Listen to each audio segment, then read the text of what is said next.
اعوذ باللہ من الشیطان الرجیم بسم اللہ الرحمن الرحیم۔ میں جب پاک پتن شریف جاتا ہوں یا کسی مزار پر میں کھڑا ہوتا ہوں تو وہ جو حالات پڑے ہوتے ہیں نا ان بزرگوں کے، وہ سامنے آتے ہیں کہ یہاں خواجہ نظام الدین محبوب الہی تشریف لائے۔ دیکھیں نا، اگر کوئی بندہ سوچے تو ہو سکتا ہے کہ اس کا کلیجہ پھٹنے کو آئے جب خواجہ نظام الدین صاحب کہتے ہیں کہ جو باب جنت ہے نا بابا فرید صاحب کا، کہتے ہیں ایسی باب جنت نہیں، فرماتے ہیں جب بابا صاحب کا وصال ہوا تو بابا صاحب وہیں لیٹے ہوئے تھے جہاں آج ان کی مزار ہے، اور ان کے سرانے بالکل جس جگہ کو لوگ باب جنت کہتے ہیں وہاں میں نے رسول پاک کو کھڑے ہوئے دیکھا ہے۔ اب کوئی آدمی حضور کی خوشبو محسوس، اس کا ایک ارادہ بن گیا نا کہ یہاں حضور کھڑے تھے، اس پر کیفیت کیا تاری ہوگی، اس پر انداز کیا ہوگا، اس پر وارد کیا ہوگا، وہ کہاں پہنچ جائے گا ایک دو منٹ کے اندر۔ تو یہ تو اس وقت ہے جب اس کے محسوسات ہوں گے، جب وہ نظریاتی طور پر اس بات سے متفق ہوگا، جب وہ خوشبو محسوس کرنے کی صلاحیت رکھتا ہوگا۔ ایک بات عذرائے محبت ہے، کہہ دیتا ہوں چونکہ سوالات ہوتے رہتے، کہہ دیتا ہوں۔ اعلیٰ حضرت کے ایک مرید تھے مولانا حشمت علی خان صاحب رحمۃ اللہ، بڑے تگڑے آدمی، جن لوگوں کی پوزیشن بڑی سخت فاضل لوگ ہوتے ہیں نا، اور حاضر جواب ایک منٹ سے پہلے پاک پتن شریف گئے تو باب جنت سے گزر کے آئے۔ باب جنت سے کسی ہمارے عالم نے نہیں لکھا کہ جب وہاں سے گزر گیا اب توبہ نہ کرے اور کوئی اچھا عمل نہ کرے تو جنت میں جائے گا، بس یہ کہا کہ ایک دروازہ ہے جہاں خواجہ نظام نے حضور علیہ السلام کو کھڑے دیکھا، گزر جائے کوئی تو الحمدللہ اس کے لیے ایک برکت ہے۔ لیکن کسی شخص نے یہ نہیں کہا کہ اب وہاں سے نکل کے آ جائے اور معاذ اللہ جھوٹ بولے، جو مرضی کرے اور کہ میں جنتی ہو گیا، یہ معنی کسی بندے نے بھی بیان نہیں کیا۔ ہاں، وہاں سے گزر کے آئے، سچی توبہ کرے، بعد میں اپنے اعمال پہ محنت کرے، اللہ اسے برکت عطا کرے گا۔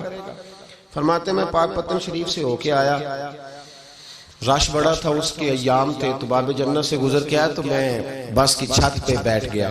کچھ اور لوگ بھی تھے تو ان میں سے کچھ ایسے صاحبان بھی تھے جن کو بیماری ہوتی ہے چھیڑ کے رکھنے کی، کوئی نہ کوئی بات کیے رہتے، یہ ہو گیا تو وہ ہو گیا، کہتے ہیں انہوں نے بات چھیڑ دی، مولانا کہاں سے آ رہے؟ تو میں نے کہا پاک پتن شریف۔ تو کہنے لگے کہ آپ وہ بہشتی دروازہ جس کو کہتے ہیں باب جنت، وہاں سے بھی گزرے ہیں؟ کہنے لگے الحمدللہ، لائن تو بڑی لمبی تھی پر موقع مل ہی گیا ہے، گزر گیا ہوں وہاں سے۔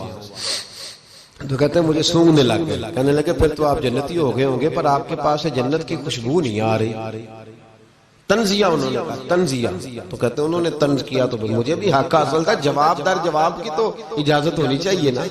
میں نے کہا مولانا آپ کیوں سونگ رہے ہیں؟ کہنے لگے میں نے حدیث پاک میں پڑھا ہے کہ جنتی 500 سال بھی دور ہوگا تو اس کے پاس سے خوشبو آئے گی، یعنی 500 سال لگیں گے ابھی اس تک تو پھر بھی جنت کی خوشبو آئے گی، تو آپ سے تو کوئی نہیں آ رہی۔ کہتے ہیں میں نے ان سے کہا آپ نے ایک حدیث پڑھی ہے، اگلی بھی پڑھ لینی تھی، حضور نے فرمایا جہنمی کو جنت کی خوشبو کوئی نہیں آئے گی۔ یہ نہیں پڑھی آپ نے حدیث، یہ نہیں نظر سے گزری؟ تو کہتے ہیں اب وہ مولانا مجھ سے معذرت کرنے لگے، کہنے لگے یار آپ تو ناراض ہی ہو گئے۔ تو میں نے کہا بھی آپ نے کیوں چھیڑی بات؟ میں نے آپ سے کوئی ڈسکس کیا؟ آپ نے پوچھا کہاں سے، آپ پھر آپ ہی نے کہہ دیا کہ وہاں سے گزرے کہ نہیں جنتی دروازے سے، پھر آپ نے ہی اعتراض کر دیا، تو پھر ہمیں اتنا تو حق حاصل ہے نا، ہم آہ بھی کرتے ہیں تو ہو جاتے ہیں بدنام، اور تم قتل بھی کر دو تو چرچا نہیں ہوتا، ہمیں بھی تو حق حاصل ہے نا، اتنا تو جواب در جواب ہم دے سکتے۔ حضرت بابا فرید الدین گنج شکر رحمت اللہ تعالیٰ علیہ کی اماں کہتی ہیں جب میرا بیٹا پیدا ہونے والا تھا تو میں رب کی بارگاہ میں دعا کرتی تھی، اللہ اگر تو مجھے بیٹا دے تو اس طرح کا دینا بیٹا میرا ہو پر بندہ تیرا ہو، اے اللہ اگر بیٹا دینا تو اس طرح کا دینا میرے اللہ، اس طرح کی مجھے اولاد دینا کہ دودھ وہ میری چھاتی سے پیے پر شکر تیرا ادا کرے، اے اللہ اگر بیٹا دینا تو اس طرح کا دینا کہ قوت روٹی روزی وہ زمین پہ کھائے لیکن اسی زمین پر وہ تیرے دین کا سپاہی بھی بنے، وہ مجاہد فی سبیل اللہ بھی بنے۔ حضرت بابا صاحب کہتے ہیں مجھے شکر پسند تھی، اماں بڑے جتن کرتی ہے بیٹے کے لیے، بڑا کچھ کرتی ہے، تو بیٹے روٹی ٹائم پہ کھانا فلاں کا، کہتے ہیں مجھے شکر پسند تھی۔ میری اماں سردیوں کے ٹھنڈے موسم میں اٹھ کے میرے لیے پانی بھی گرم کرتی، مصلی بھی بچھاتی، اور پھر ایک پڑیا شکر کی بنا کے میرے مصلی کے نیچے بھی رکھتی، کہتی بیٹا نماز پڑھے تو اللہ شکر دیتا ہے۔ آپ فرماتے ہیں میں روز نماز کی 5 نمازوں کے وقت مصلی اٹھاتا تو پڑیا شکر کی ملتی، سکول اور مدرسے کے میں اپنے کلاس فیلوں کو بھی کہتا نماز پڑھو بڑی پیاری شکر ملتی ہے، کہتے ہیں میں روز شکر کھاتا، ایک سویرے فجر کی نماز میں اماں نے وضو تو کرایا، مصلی بھی بچھایا، پر دیہات کی وہ سادی بی بی جس کا سارا کام بھی خلوص پہ مبنی تھا، جو آکسفورڈ سے پڑھی ہوئی تو نہیں تھی لیکن آداب ممتا اسے سارے آتے تھے، جو کسی یونیورسٹی کی سند یافتہ تو نہیں تھی لیکن بیٹے کے ساتھ کس طرح کا رویہ اختیار کرنا ہے یہ سارا اسے پتا تھا۔ کہتے ہیں سادی اماں نے سارے کام کیے لیکن شکر رکھنا بھول گئی۔ بابا صاحب کہتے ہیں میں نماز پڑھنے لگا تو ماں نے یہ بھی بتایا تھا کہ نمازی کے آگے سے نہیں گزرتے، نمازی کے آگے نہیں ہوتے۔ اب اماں کہتی ہے میں مجبور ہوں، درس بھی میں نے دیا ہے، بھول گئی ہوں، اب شکر رکھنے جاؤں گی تو پردہ کھل جائے گا۔ ایک کونے میں لگ کے ماں روئی، بیٹے کی شفا کے لیے نہیں، بیٹے کی نوکری کے لیے نہیں، بیٹے کے اچھے مستقبل کے لیے نہیں، ماں روئی، آنسو بہے تو کہتی کیا ہے، اے اللہ میں اسے اپنے آگے جھکانے کو جتن تھوڑی کرتی تھی، تیرا بنانے کا جتن کرتی تھی۔ اے اللہ مہربانی فرما، میری پردے داری کر، اگر راز کھل گیا تو میرا فرید نماز نہ چھوڑ جائے۔ بابا صاحب کہتے اماں تڑپتی رہی اور میں نے نماز پڑھ کے مصلی اٹھایا، پہلے پڑیا ہوتی تھی اب تو پورا دریا شکر کا بہ رہا ہے۔ فرماتے ہیں میں نے وہ اٹھائی، شکر کھائی اور میں نے چیخ کے کہا اماں جلدی آ، آج بڑی لذیذ ہے، آج شکر کوئی انوکھی ہے، اور آج تو کمال شکر دی ہے میرے اللہ نے، ایک پڑیا کی جگہ پورا دریا بہ رہا ہے۔ بابا صاحب رحمت اللہ علیہ فرماتے ہیں میری اماں آئی اور میری اماں نے بازو کھولے تو ماں کی ممتا ہی بتاتی ہے کہ اللہ کی رحمت کس طرح کی ہوتی ہے۔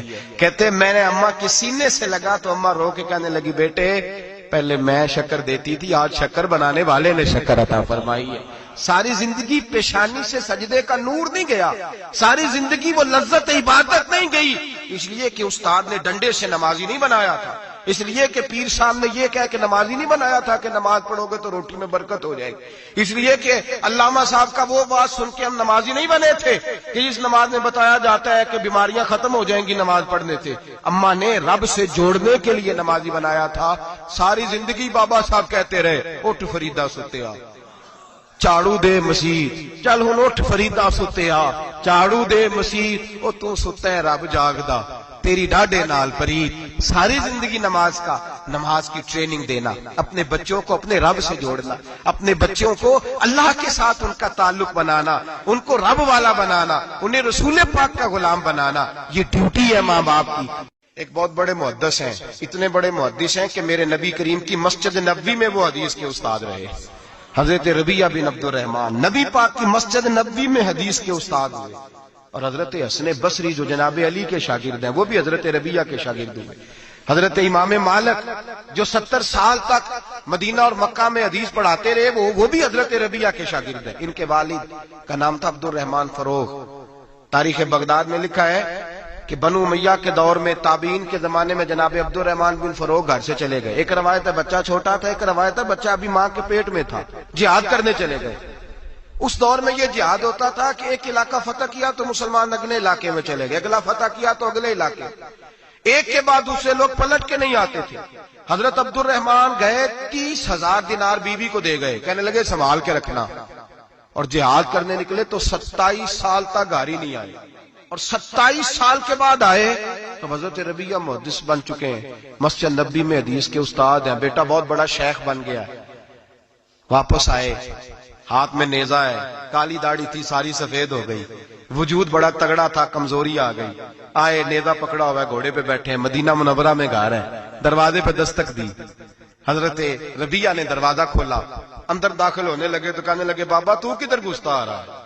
کدھر؟ اس نے کہا تو پیچھے ہٹ، تو میرے مکان پہ کب سے قبضہ کر کے بیٹھا ہے۔ بات تیز ہونے لگی، آواز تھوڑی بزرگوں کی بلند ہونے لگی تو اندر سے زوجہ نے سن لیا، وہ دروازے کی اوٹ سے دیکھنے لگی تو پہچان گئی، کہنے لگی ربیعہ پیچھے ہٹ جا، یہ کوئی غیر نہیں ہے، تیرے والد گرامی ہے، یہ تیرے والد ہیں۔ اندر آئے، باپ بیٹا ملے، عصر کی نماز کا وقت ہو گیا، بڑا روئے، 27 سال کے بعد باپ لوٹا، 27 سال کے بعد بڑے روئے۔ نماز کا وقت ہوا تو حضرت ربیعہ جلدی سے وضو کیا، مسجد نبوی شریف چلے گئے۔ جناب عبد الرحمن فروغ نے بھی کھانا وانا کھانا تھا، کھانا کھانے بیٹھے تو حکم دیکھے شوہر کیا کرتا ہے، یہ نہیں پوچھا کہ 27 سال حال کیا رہا، پوچھنے لگے میں تجھے 30,000 دینار دے گیا تھا وہ کدھر ہے؟ تو زوجہ کہنے لگی کھانا کھا لو، عصر کی نماز پڑھ کے آؤ، پھر بتاتی ہوں پیسے کہاں ہیں، آپ کی رقم بڑی اچھی جگہ پہ محفوظ ہے۔ کہتے میں نماز پڑھنے مسجد گیا، عصر کی نماز کے بعد میرے نبی پاک کے ممبر پر ایک نوجوان بیٹھا ہے. گھر میں تو ان کا انداز ٹوپی پہننے کا تھا نا، سادے عام لباس میں. مسجد نبی میں جبہ پہنا ہے، سر پہ امامہ ہے، خوبصورت لب و لہجے میں رسول اللہ کے ممبر پر بیٹھ کر، نبی پاک کے ممبر پر بیٹھ کر. پتہ نہیں آپ کو اس بات کی لذت نصیب ہو رہی ہے کہ نہیں. عام جگہ نہیں، نبی پاک کے حضور کے ممبر پر بیٹھ کر نبی پاک کی حدیثیں سنا رہے ہیں. اتنا بڑا مقدر. کہتے ہیں حضرت امام مالک جیسے لوگ، خواجہ حسن بصری جیسے لوگ کاغذ قلم لے کے حدیثوں کی سماعت کر رہے ہیں، ان سے درس لے رہے ہیں. جناب عبد الرحمان کہتے ہیں میری نظر اٹھی، کچھ بوڑھا ہو گیا تھا، کچھ اس وقت وہ ٹوپی میں سادے لباس میں تھے، پہچان نہ پایا. ایک شخص سے پوچھا یار ہے تو جوان پر اس کے چہرے کی نورانیت میرے دل کو بھا گئی ہے تو جوان پر اس کا حدیثیں بیان کرنے کا انداز میری طبیعت کو گھائل کر گیا. یہ کون ہے جو نبی پاک کی مسجد میں بیٹھ کے حدیثیں بیان کر رہا ہے؟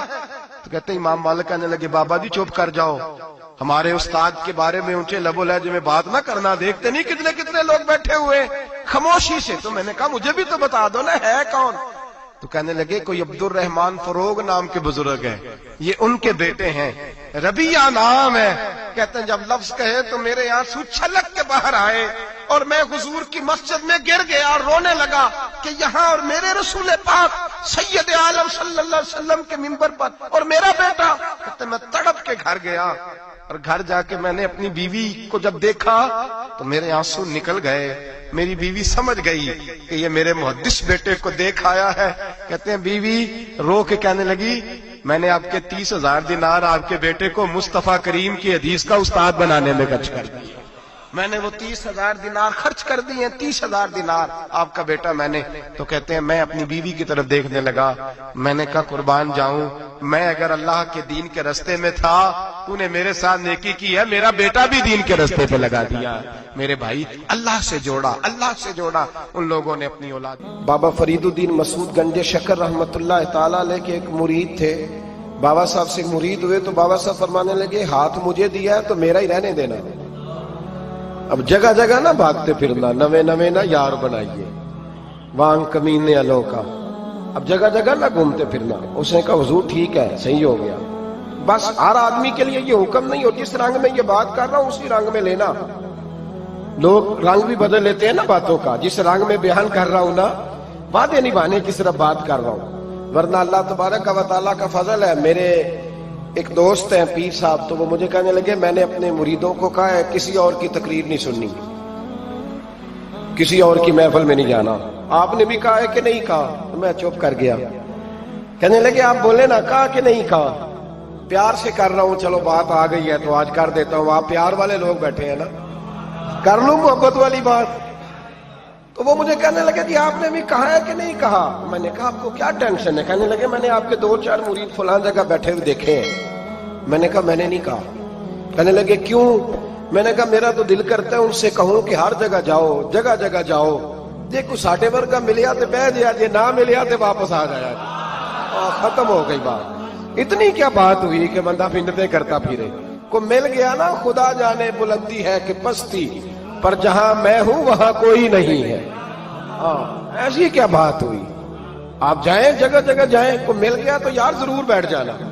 وہ شاہ عبد العزیز دباغ رحمت اللہ تعالی علیہ کے پاس کچھ لوگ مرید ہونے آتے تھے تو فرمایا کرتے تھے بیٹا 1-1.5 مہینہ رہو، کوئی چیز مل گئی تو رہنا، نہ ملی تو کہیں اور چلے جانا. آپ کو باندھ کے تھوڑا رکھنا ہے. اگر کسی کو کہیں اور سے خیر ملتی ہے تو ہمیں کیا اعتراض ہے؟ سمجھ آ رہی ہے میری بات کی؟ لیکن ایک بات ہے وہ میرا دل کرتا ہے کر دوں. چلو پیار کی بات شروع ہو گئی ہے نا. کچھ بندے ایسے ہوتے ہیں جن کی ذمہ داری ہوتی ہے کہ بھئی تو نے نہیں کہیں اور جانا. ختم ہو گئی بات، تو ادھر ہی رہے. تو اس طرح کر کے نا اس پہلو میں بابا فرید صاحب نے کہا تھا اس مرید سے کہ ہاتھ مجھے دیا ہے تو اب جگہ جگہ نہ دیتے پھرنا. اس نے کہا حضور ختم ہو گئی بات، طے جو ہو گئی. بلے شاہ ادیو جانے سانو اپنی توڑ نبھا لین دے. کہا کہ کسی اب جگہ جگہ نہ دیتے پھرنا. تو وہ آدمی دریا کے کنارے کنارے چل رہا تھا، سادہ آدمی تھا، دیہاتی آدمی.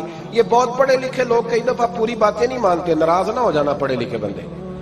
اور کئی میں نے ایسے دیکھے ہیں بیچارے بالکل ان پڑھ ہے پر جیسا کر کہہ دو نا ویسا کر جاتے ہیں. یہ پڑھے لکھے مجھ سے ناراض نہ ہو جائیں. چلو 2-4 ڈگریاں میرے پاس بھی ہیں، سمجھ لے میری طرح کے پڑھے لکھے جلدی نہیں مانتے، اور کوئی سیدھے سادے وہ علم و باس کری ہو یار ایک کوئی حرف تینوں درکار، ان کو جو کہہ دو جب کہہ دو وہاں اڑ جاتے ہیں، سیدھے سادے جو اتنی بحث نہیں کرتے۔ وہ بابا صاحب کا مرید دریا کے کنارے کنارے جا رہا تھا تو پیر پھسلا تو دریا میں گر گیا، تیرنا بھی نہیں آتا تھا۔ حضرت خضر علیہ السلام آئے، اللہ نے بندوبست کیا، آئے کہنے لگے ہاتھ دے تجھے باہر نکالوں، کہنے لگے دے تو دیتا پر فرید الدین سے وعدہ کر آیا، وہ دے تو دیتا پر وعدہ کر لیا ہے، بلے شاہ او دی او جانے سانو اپنی توڑ نبھا لیں دے۔ انہوں نے کہا جناب کیا مطلب؟ فرمانے لگے مجھے مطلب کا نہیں پتا، انہوں نے کہا تھا کہ میرے علاوہ کسی کو ہاتھ نہ دینا، تو وہ شخص کہنے لگا کہ ڈوب کے مر جاؤ گے، خودکشی اسلام میں حرام ہے۔ تو کہنے لگا وہ سادہ آدمی تھا، کہندا اس مسئلے دا بابے فرید نو نہیں سی پتا، اس گل کیوں کیتی سی؟ اس کو نہیں پتا تھا کہ ڈوب کے مر جاؤں گا، اس کو کہنا چاہیے تھا پابند کر، جا اسے جا کے بتا مرنے لگا ہے تیرا مرید، جا اسے جا کے بتا، اسے کیا مرنے لگا ہے، اس نے وعدہ نہیں کیا تھا کہ میں آؤں گا، اب جا اسے جا کے بتا۔ اللہ اکبر۔ حضرت خضر نے جا کے بابا صاحب کو بتایا تو بابا صاحب فوراً پہنچے، اس کو ہاتھ دیا، اللہ اکبر کہا تو باہر نکال لیا۔ پھر بابا صاحب نے کہا یار سینے سے لگ جا، یہ تو گرا نہیں تھا دریا میں، تجھے گرایا گیا تھا، یہ تجھے گرایا گیا تھا، یہ تجھے ذرا نا آزمانا چاہ رہے تھے، آزمانا جے محبوب بلاوے ایک دم، ایک دم، یعنی ایسے اس نے کہا کہ آ جا فٹافٹ، اس نے یہ نہیں کہا ٹائم ہو تو وقت ہو، جے محبوب بلاوے ایک دم۔ پھر سر نو پیر بنائیے، سر نو پیر بنائیے، وہ سر منگے تے سر دے دئیے، تے کدے بھی دیر نہ لائیے، تے یار دا کدے بھی گلا نہ کریے، پاواں سینک دئی مر جائیے، سجنا یا تے لائیے یا تے جے لائیے تے پھر توڑ نہیں پائیے۔ اللہ رسول سے رشتہ لگائے تو پورا۔ یہ کیا بات ہوئی میں نبی پاک کا غلام ہوں تو چہرہ میرا کسی اور کی طرح کا ہے، میں جی غلامی رسول میں موت بھی قبول ہے تو نماز کا ٹائم، ایک کچی باتیں یار کچے لوگ کرتے ہیں، ایک کمزور لوگ ہوتے ہیں۔ میرا جی میں غلامی رسول میں موت بھی قبول ہے پر میرا نا جھوٹ کے بغیر میری دکان کوئی نہیں چلتی، وہ نجائز نہ کروں تو بھوکا مر جا، نہیں چلتی تو پر محمد عربی کے وعدے پورے کر، چھوڑ نہیں چلتی تو نہ چلے، بلے شاہ دی او جانے، اور نہیں تو نہ صحیح، ہاتھ ہو گئی ہے میرے بھائی، آپ عجیب بات کرتے ہیں، نہیں چلتی تو نہ چلے، لیکن حضور نے کہا جھوٹ نہیں بولنا تو لہذا ختم ہو گئی بات، مسلمان رہو تو پھر مرتے دم تک بولیے۔ یہ کیا بات ہوئی کچی باتیں کرنا، کمزور باتیں کرنا، چھوٹی چھوٹی باتیں کرنا، میں شروع کر رہا ہوں کل سے نیک ہو جاؤں گا، پرسوں سے، تو اللہ رسول کو تاریخیں دے رہے، تو چھوٹی باتیں کر رہا ہے، تو مضبوط بات کر بھائی، کلمہ پڑھ لیا تو لہذا پڑھ لیا، غلامی کر لی تو لہذا کر لی، اب نبی پاک کے وفادار ہو گئے تو لہذا ہو گئے۔ اب یہ کوئی دیکھے نا، ایک صحابی کھڑے تھے، کنز المال میں روایت ہے، نبی پاک علیہ الصلوۃ والسلام نے نہ کہا بیٹھ جاؤ، یہ بھی سنت ہے کسی کو یہ لفظ کہنا، ناراض نہ ہو جائے وہ جس کو کہا جائے کہ بیٹھ جاؤ۔ ایک بندہ جمعے والے دن کھڑا تھا، حضور جمعے کا خطبہ دے رہے تھے، حضور نے فرمایا بیٹھ جاؤ۔ حضرت زید بن حارثہ باہر مسجد نبوی کی گلی میں تھے، ان کے کانوں میں آواز آئی بیٹھ جاؤ تو وہیں بیٹھ گئے۔ حضرت مرثد بن نبی مرثد رضی اللہ تعالیٰ عنہ کہتے ہیں میں اپنے گھر سے نکل رہا تھا، اپنے گھر کے دروازے کی چوکھٹ پہ تھا، میرے کانوں میں آواز آئی بیٹھ جاؤ تو میں وہیں بیٹھ گیا۔ حضرت انس بن مالک کہتے ہیں جہاں لوگ جوتے اتارتے نا مسجد میں آنے کے لیے میں وہاں کھڑا تھا، میرے کانوں میں آواز آئی بیٹھ جاؤ تو میں وہیں بیٹھ گیا۔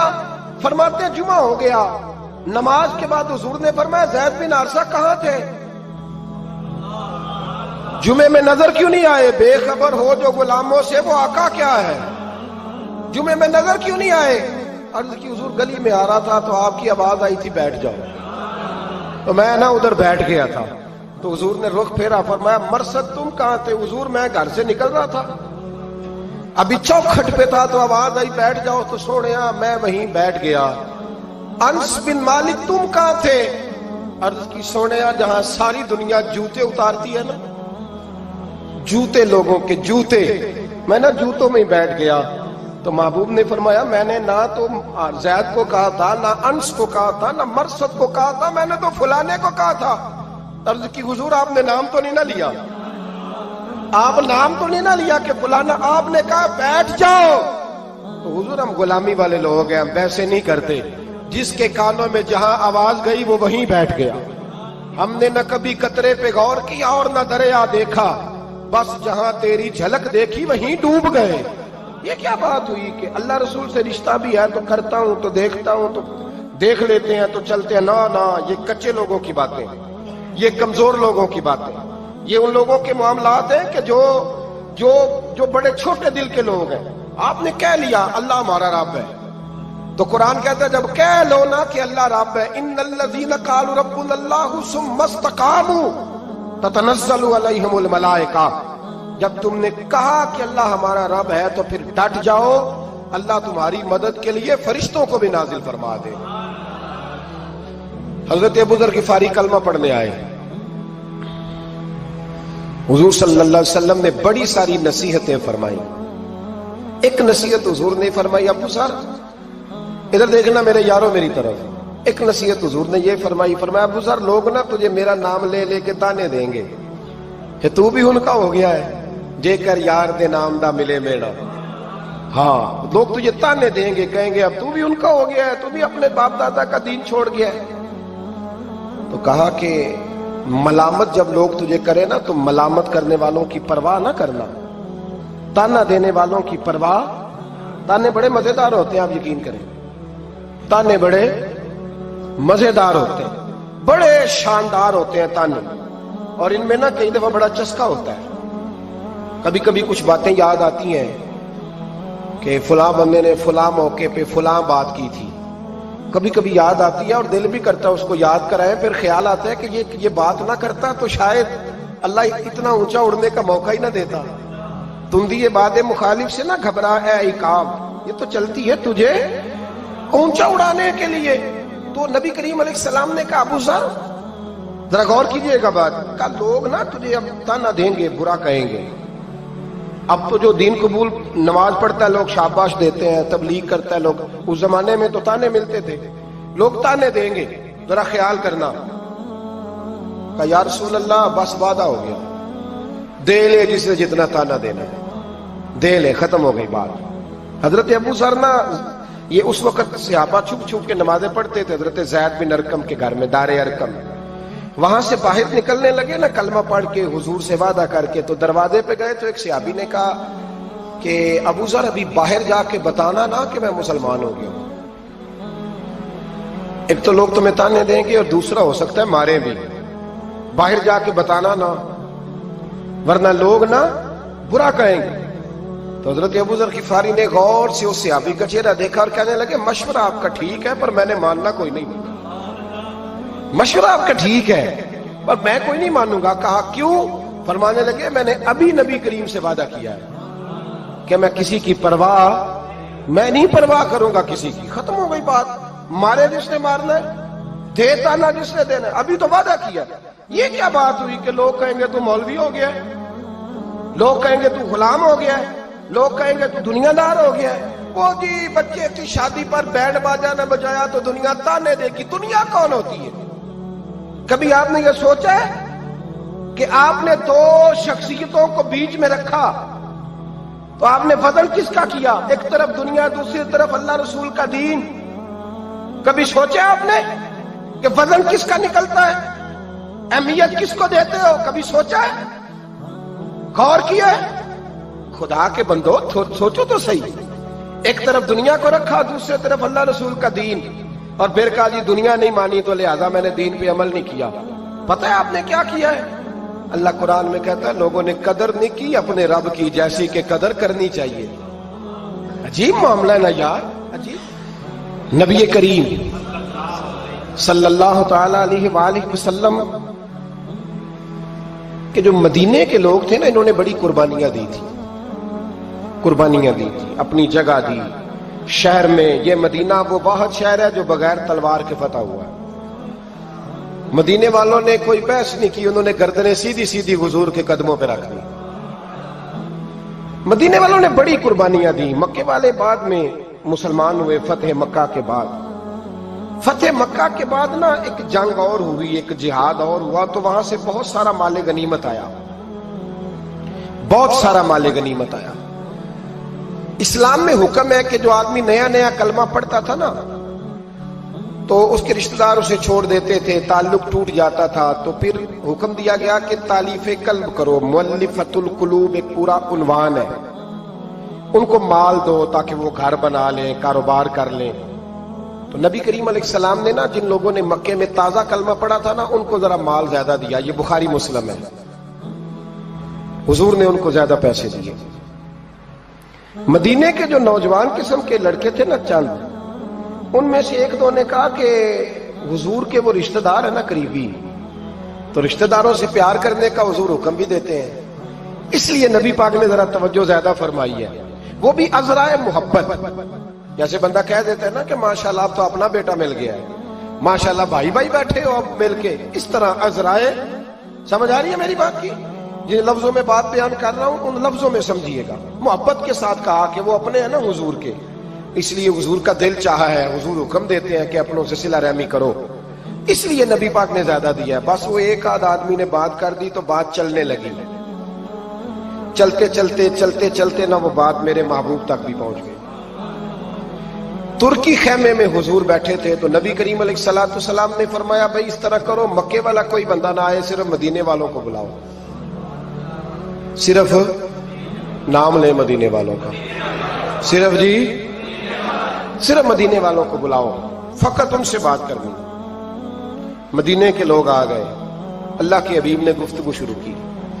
بات پہلے بھی ہوتی تھی پر آج رنگ نرالا تھا. نبی کریم علیہ السلام فرمانے لگے مدینے والوں, میں نے یہ بات سنی ہے کہ تم نے کہا ہے کہ حضور اب صلہ رحمی کی وجہ سے ان کو زیادہ نوازنے لگے ہیں. عرض کی یا رسول اللہ, وہ ایک آدھ نوجوان نے بات کی ہے, وہ ہماری مشترکہ رائے نہیں. حضور علیہ السلام آج بات کرنے لگے تو آج جذبات کا رنگ نرالا تھا. محبوب فرمانے لگے تم کہو کہ یا رسول اللہ, مکے والوں نے تو آپ کو تکلیف دی تھی, مجبور کیا تھا مکہ چھوڑنے پہ, ہم نے پناہ دی تھی, آپ ہم نے جگہ دی تھی, اپنا شہر پیش کیا, کہو. مدینے کے لوگ رونے لگے, عرض کرنے لگے حضور ہم کون ہوتے ہیں اللہ کے نبی کے لیے کوئی چیز دینے والے, تو اللہ رسول کا احسان ہے کہ آپ یہاں آئے. حضور علیہ السلام فرمانے لگے تم کہو یا رسول اللہ صلی اللہ علیہ وسلم, یہ تو تلواریں لے کے آئے تھے بدر اور احد میں, ہم نے سینے پیش کیے تھے آپ کی حفاظت کے لیے, کہو. اسی آس پہ ہے زندہ دل بے قرار میرا, دیکھیں گے ایک دن تو وہ حال زار میرا, اسی آس پہ زندہ ہے دل بے قرار میرا. بے تاب حسرتوں کو دوں کس طرح تسلی, بے تاب حسرتوں کو دوں کس طرح تسلی, مدت سے آس پر ہے خود انحصار میرا, اس آس پہ زندہ ہے دل بے قرار میرا, دیکھیں گے ایک دن تو وہ حال زار میرا. جب سے ہوئی ہے مجھ پر چشم کرم تمہاری یا رسول اللہ, جب سے ہوئی ہے مجھ پر چشم کرم تمہاری, ہوا لمحہ لمحہ جتنا بڑا خوشگوار میرا اس آس پہ زندہ ہے، دل بے قرار میرا دیکھیں گے ایک دن تو، وہ حال زار میرا دیکھیں گے۔ نہ خبر ہوئی لحد میں کہ ہوئے نکیر واپس، نہ خبر ہوئی لحد میں کہ ہوئے نکیر واپس، سرکار کے لیے تھا یوں انتظار میرا، سرکار کے لیے تھا یوں انتظار میرا۔ میری خاک نے بھی اڑ کر، میری خاک نے اڑ کر کی ادائے رسم الفت، تیرے سنگ در سے لپٹا جا کر غبار میرا، اسی آس پہ زندہ ہے، دل بے قرار میرا دیکھیں گے ایک دن تو، وہ حال زار میرا اس آس پہ زندہ ہے۔ اس بات میں تو مولا نسبت مجھے ہے تجھ سے، اسی بات میں تو مولا نسبت مجھے ہے تجھ سے، دلدار جو ہے تیرا ہے اسی سے پیار میرا، دلدار جو ہے تیرا ہے اسی سے پیار میرا، اسی آس دل بے قرار میرا دیکھیں گے ایک دن تو، وہ حال زار میرا۔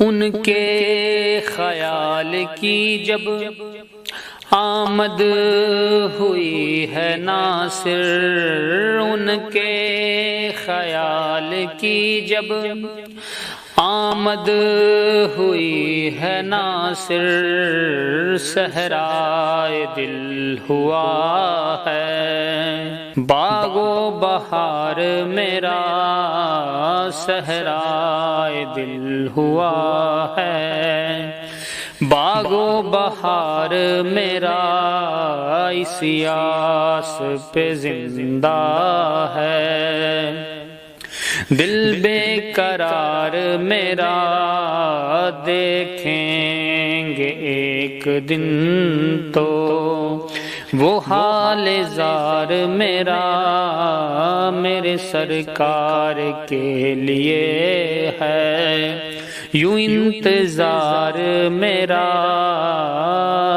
اسی آس پہ زندہ ہے، دل بے قرار میرا دیکھیں گے ایک دن تو، وہ حال زار میرا